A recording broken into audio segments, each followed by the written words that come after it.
One of my great teachers always said, you are exactly where you want to be.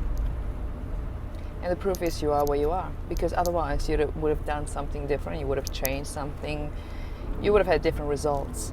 So your results are the direct mirror image of what you want. And if you think about what you want, this is linked to what you believe about yourself, what you believe about the world, what you believe you deserve, and what you believe is possible. So on a very basic level, if you are not living the life you want, if you're not having the health you want, if you're not having the right body weight, the right relationships, the career you want, the education, there is something, and sometimes we don't know it, it's unconscious, there is something that is holding you back inside of you. So maybe you believe you don't deserve better, because as a child you were constantly told you're no good, you're a failure because you couldn't answer the math questions correctly, and instead of giving you constructive feedback as a child saying this calculation is incorrect, they called you stupid.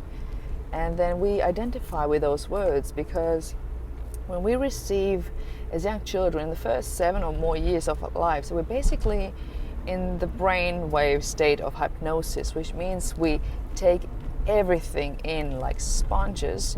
We take everything personal and we believe everything is true. And we allow this because there's no other way, because we're children and we are depending on our guardians. We take everything personal and we identify with it, and it becomes our identity. So when you don't have the results in your life, it is never too late. There have been people in the 40s and 50s and 60s that have started a brand new career, and their only regret was they wish they started earlier. They wish that the fear, the doubt, the confusion didn't hold them back. So for me in my life, things started changing when I came to a really dark and low place and sad place. And I was so just very sad all the time. And at work, one lady, a really nice lady, asked me, "Hey Miliana, how are you?" And after she asked me how I am, I burst into tears because someone asked me how I am. And the next thing she said is, when you can, find this book, Louise Hay, You Can Heal Your Life.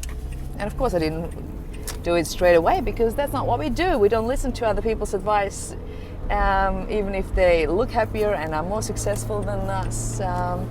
We still like to stay with our sadness, etc., etc. So it took maybe 1 or 2 more suggestions. Generally it takes 3 in threes to hear information or suggestions, and then we act on it. So eventually I bought this book, You Can Heal Your Life, and it worked. It was one of the first steps towards realizing that, oh wow, I can take the responsibility for my emotions and my life, because they are my emotions and it's my life.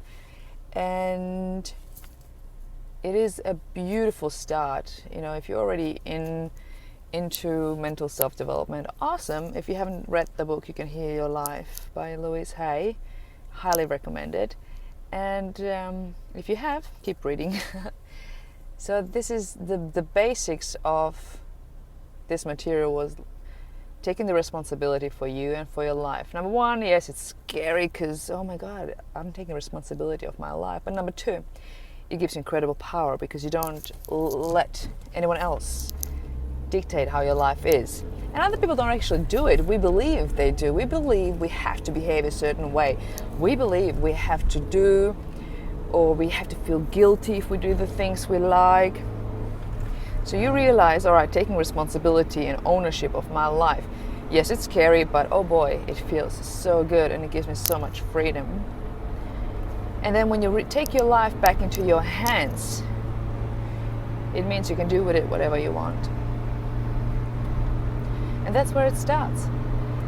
You are exactly where you want to be. Otherwise, you would have changed something. So this is the right moment, the right time to start with little change.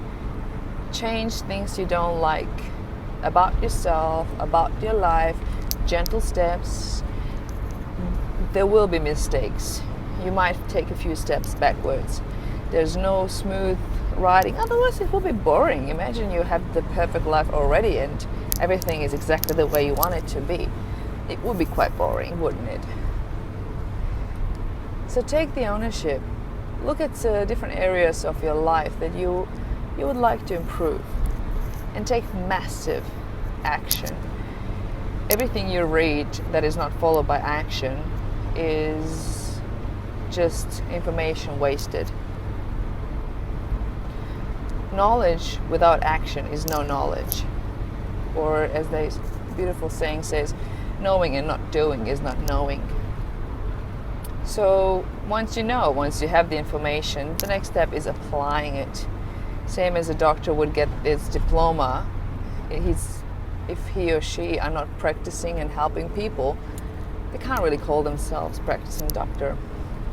And you wouldn't trust anyone that just has a degree but has no experience to go to them and allow them to give you health advice. As I say, always give it a go. The worst thing that can happen is things will stay exactly as they are right now.